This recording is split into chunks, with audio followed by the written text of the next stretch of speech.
bincang-bincang tentang kesenian budaya Bandengan sama pencak silat juga jaran kepang yang Bapak pimpin.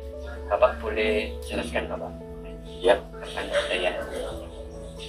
kebudayaan ini sebetulnya salah satu jenis kebudayaan akar rumput yang ada di masyarakat yang memang sudah ada mulai dari zaman nenek moyang kita, cuman karena perkembangan zaman dan pengaruh-pengaruh dari daerah-daerah lain, juga pengaruh dari kemajuan zaman, akhirnya banyak tambahan-tambahan yang tentunya menjadikan lebih baik, lebih bagus, dan juga lebih mempunyai banyak ciri khas.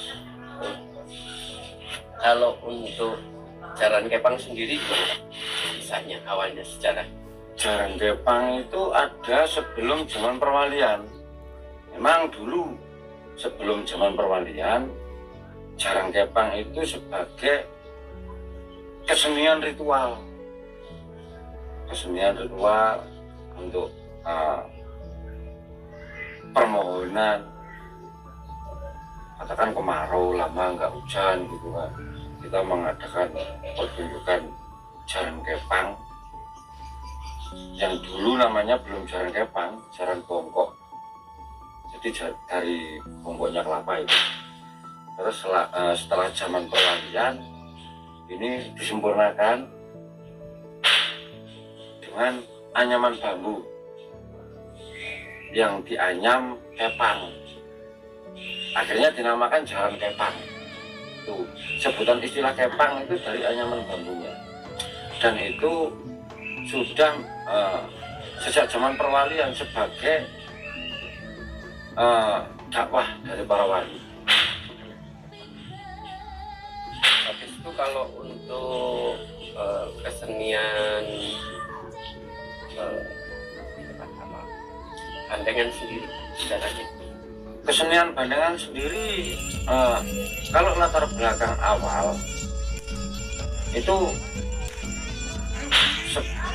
dimulai dari era penjajahan kolonial Belanda juga, dimana waktu itu karena penjajahan Belanda hingga akhirnya para ulama, para kiai itu membuat perkumpulan bela diri. Terus di pencak silat itu waktu dulu itu hanya dasarkan di pondok-pondok pesantren, akhirnya dibuatlah sebagai sarana syiar juga dengan berbagai simbol. Sebenarnya Bandengan itu nggak bisa lepas dari pencak silat karena memang akar budayanya dari sana, dan itu semua mengandung filosofi pengobaran semangat perjuangan, yang mana itu digambarkan Bandengan ini sebagai watak dasar orang Jawa yang jujur, lugu, sabar, dan tidak suka mencelakakan binatang lain. Sifatnya selalu melindungi. Terus kolonial Belanda ini digambarkan dengan sosok macanan atau singarna, benderanya Belanda dengan simbol singa. Dan sifat dari singa sendiri atau macan itu cenderung ingin diakui sebagai raja. Dia menguasai, menerkam, bahkan nggak segan-segan untuk membunuh dan menyiksa. Persis seperti karakter penjajah pada waktu zaman kolonial Belanda. Terus yang digambarkan dengan sosok monyet, dengan kelincahannya, dengan kecerdikannya, dia bisa mengadu antara macan dan banteng tadi untuk mencari keuntungan pribadi, mencari makan di bumi Nusantara ini. Hingga akhirnya terbukti hingga saat ini rata-rata peninggalan-peninggalan Belanda itu menjadi terunggah. Itu sudah menjadi simbol memang, dan wataknya juga seperti itu. Makanya Bandengan itu nggak bisa lepas dari sholawat, karena munculnya dari pondok-pondok pesantren, dan ini memang dipergunakan untuk syiar ke masyarakat, untuk mengobarkan semangat juang masyarakat. Bagaimana caranya masyarakat Jawa yang biasanya lugu, diam, tapi begitu terusik harga dirinya dengan keluguan dan kebodohannya yang dianggap bodoh, padahal orang Jawa sangat luar biasa. Itu bangkit dan terbukti bisa mengusir macan maupun monyet tadi, bisa mengusir penjajah Belanda maupun yang lain, sehingga bisa memperoleh suatu kemerdekaan yang bisa dirasakan sampai saat itu. Kalau untuk pandangan sendiri, Kalau untuk bantengan itu apakah cenderung yang ikut itu dilihat dari usia gimana gitu Pak, akan bisa apa istilahnya kesurupan atau kerasukan? kalau untuk kesurupan atau ya dulu ini ada tingkatan-tingkatan tertentu. Kalau dulu orang sebelum dia bisa pencaksilat, sebelum dia bisa menguasai ilmu bela diri, dia tidak akan berani megang banteng. Karena banteng itu tadi dilambangkan sebagai puncak sebuah kemarahan, puncak sebuah nafsu, atau sekarang dikatakan sebagai kodam dari ilmu bela diri yang dia pegang. Jadi harus bisa menguasai bela dirinya dulu, baru makanya setiap pertunjukan pun ditaruh di puncak pertunjukan. Jadi puncak, kalau orang Jawa bilang adu ilmu, adu kekuatan gitu. Makanya meskipun dia penari banteng atau apa, tapi tetap dengan disiplin yang tinggi, hingga akhirnya tetap terkontrol gitu. Enggak seperti era-era sekarang. Kalau untuk era sekarang, anak kecil pun meskipun nggak bisa bela diri sama sekali, tapi dia sudah megang banteng. Apa ini sebuah kemunduran? Enggak. Ini juga sebuah kemajuan, minimal untuk mengenalkan mereka. Loh, ini sini. Akhirnya dari megang banteng itu, mereka mempunyai ketertarikan untuk belajar bela diri. Kuliah sekalian. Memang untuk saat ini yang lebih efektif itu membuat metode terbalik dalam pengenalan budaya. Gitu. Kalau untuk Bapak sendiri berapa tahun Pak Agus? Saya insya Allah kalau udah lumpingnya atau jarang kepangnya itu mulai dari kakek saya.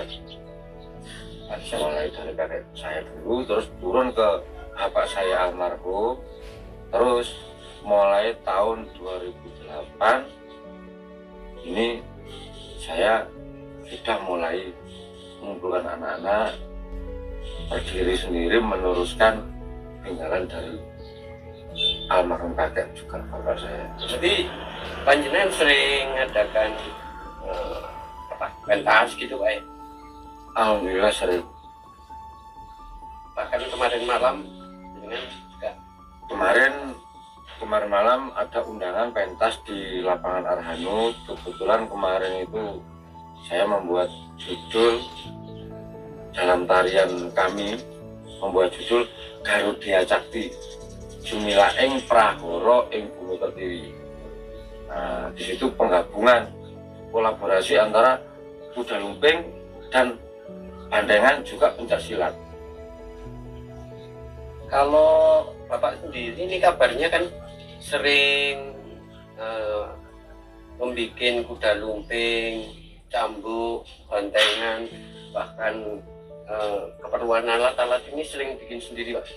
Alhamdulillah di sini di Sanggar ini kami 90% peralatan itu bikin sendiri. Mulai dari rampak barong, kuda lumping, peralatan seni itu mulai dari kendang, gong, sarot, itu keseluruhan bikin sendiri. Sampai seragam, kalau seragam memang untuk jahit pakaiannya itu nyuruh tukang jahit, kainnya beli. Tapi untuk desain dan pernak-pernik aksesoris itu bikin sendiri. Kalau untuk siswanya Pak, di sini di grup sampai berapa Pak? Kalau siswa atau bahasa kami menyebut anak wayang itu untuk saat ini sejumlah 48 orang generasi yang ini, tapi alhamdulillah saya sudah 4 generasi ini yang minimal. 3 generasi yang dulu sekitar 65, 60, 70 orang. Apakah mereka keluar itu langsung bikin grup sendiri atau berkembali sendiri gitu? Ada yang bikin grup sendiri di lain desa, ada juga yang berhenti karena nikah ikut istri gitu. Kalau bagi panjenengan adat kesenian budaya di Kota Batu sendiri, kepedulian pemerintah terhadap grup jenengan sejauh apa? Perhatian pemerintah terhadap grup alhamdulillah sangat baik, seringkali difasilitasi untuk tampil di Sendratari ataupun di hotel-hotel, itu sangat baik untuk perhatian fasilitasi. Tapi untuk perhatian yang menjurus ke dalam sanggar, termasuk untuk peralatan dan lain-lain, termasuk pelatihan untuk anak-anak didik kami, baik itu dalam hal kerajinannya maupun ekonomi produknya di sini, sampai sejauh ini masih belum. Kalau harapan panjenengan sebagai pelaku seni dan budaya ke depan gimana? Harapan kami ke depan, yang pertama itu untuk pelaku-pelaku seni, harapan saya ke depan lebih terbuka lagi, menghilangkan semua ego yang ada, kita kembalikan lagi seni budaya tradisi yang ada di Luwung ini pada tujuan awalnya sebagai sarana atau media untuk bersosialisasi, baik itu mensosialisasikan program pemerintah atau mensosialisasikan keadaan pada saat itu. Memang itu fungsinya dari awal. Selanjutnya bisa lebih menciptakan sebuah nilai seni yang lebih bagus lagi, itu untuk rekan-rekan juga, para penggiat seni dan lain-lain. Tapi kalau untuk pemerintahan, baik itu dari pemerintahan desa maupun pemerintahan kota, pemerintahan kecamatan, bahkan mungkin pemerintahan provinsi maupun pemerintahan pusat, harapan kami sesuai dengan yang sudah diagendakan, bahkan sudah disahkan Undang-Undang Pemajuan Budaya nomor 17 nomor 15 tahun 93, juga undang-undang diperkuat dengan Undang-Undang nomor 15A tahun 2017. Harapan kami baik itu pemerintahan kota maupun pemerintahan desa betul-betul menerapkan undang-undang tersebut, yang mana dalam Undang-Undang Pemajuan Budaya tadi memang bukan hanya budaya tertentu atau budaya yang bernuansa keagamaan, termasuk juga seni-seni tradisi, ritual adat. Ini juga sudah dalam naungan Undang-Undang Pemajuan Budaya, termasuk lembaga adat desa dan lain-lain, agar bisa lebih diperhatikan lagi. Karena selama ini memang pelaku budaya, bukan hanya pelaku seni, termasuk pelaku budaya itu selalu terpojok, bahkan terpinggir di negerinya sendiri, yang katanya nggak ada payung hukum, yang katanya hukumnya mandul. Saya rasa dengan diterapkannya Undang-Undang Pemajuan Budaya itu sudah sangat kuat dan sangat melekat di situ. Harapan kami, marilah kita terapkan itu, kita sentuh ke masyarakat bawah, termasuk kelompok-kelompok seni. Kalau di Kota Batu sendiri, apakah tidak ada ya Dewan Kesenian Kebudayaan yang mengakomodir ini? Ada juga di Dewan Kesenian selaku salah satu dari seksi ritual adat di situ. Kalau untuk kegiatannya ada? Kegiatan ada, alhamdulillah sudah mulai ada. juga mulai bersosialisasi di masyarakat, termasuk acara selamatan dusun, selamatan desa yang sekarang sudah sangat luar biasa sekali dibandingkan dengan era 80-an, era 90-an. Akhir-akhir ini begitu sangat luar biasa sekali. Mudah-mudahan ini terus berkembang dan lebih baik lagi. Pak, kayak ketepung seperti ini, misalnya dimainkan gitu apa butuh banyak orang atau tim? Kalau untuk memainkan gendang itu satu orang cukup. Biasanya satu orang bisa memakai 1 sampai 3 gendang. Satu orang. Cuman kalau ditabuh hanya 1 gitu ya memang Kurang. iya. Ya memang inilah Mas, ini juga itu bukan hanya alat musik sebenarnya, bukan hanya instrumen musik, tapi ini juga sebuah penggambaran hidup yang mana di situ ada dirangkai dari masing-masing nama maupun fungsi masing-masing gamelan itu menggambarkan kehidupan manusia sehari-hari yang mungkin orang nggak pernah tahu.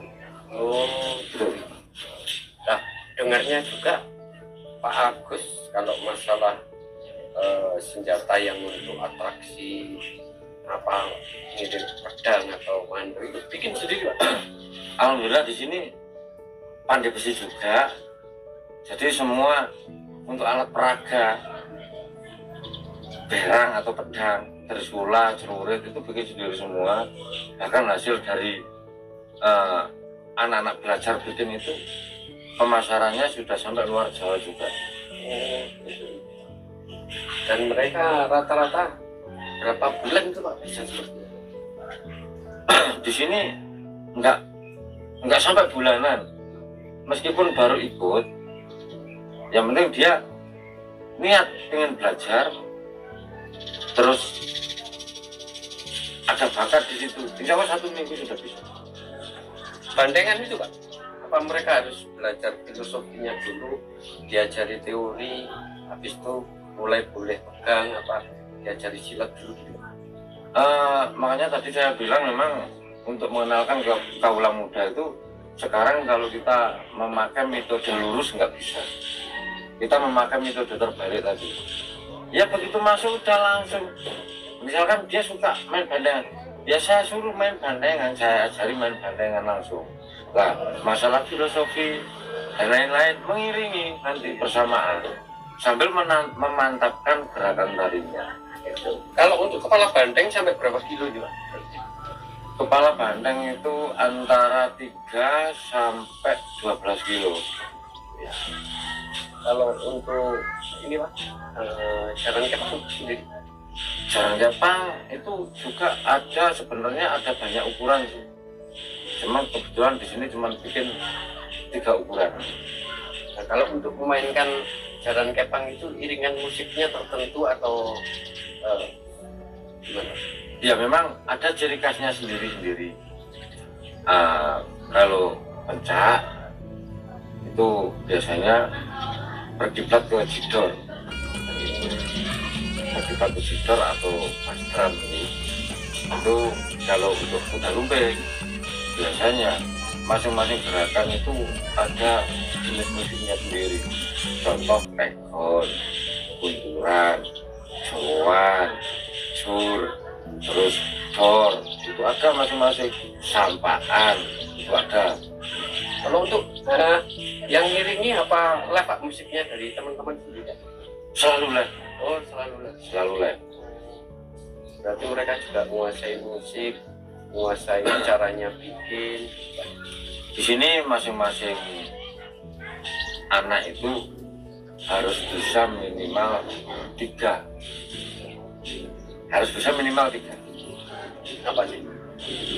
Tari, bermusik, terus bela diri.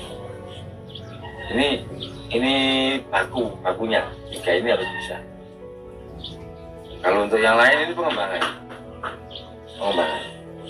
Harus setelah mereka mengenal ketiganya ini, bisa saya giring mereka untuk tahu bagaimana cara bikin propertinya. Setelah mereka tahu bagaimana cara bikin propertinya, disitulah akan ketemu ketertarikan anak tersebut di bagian mana.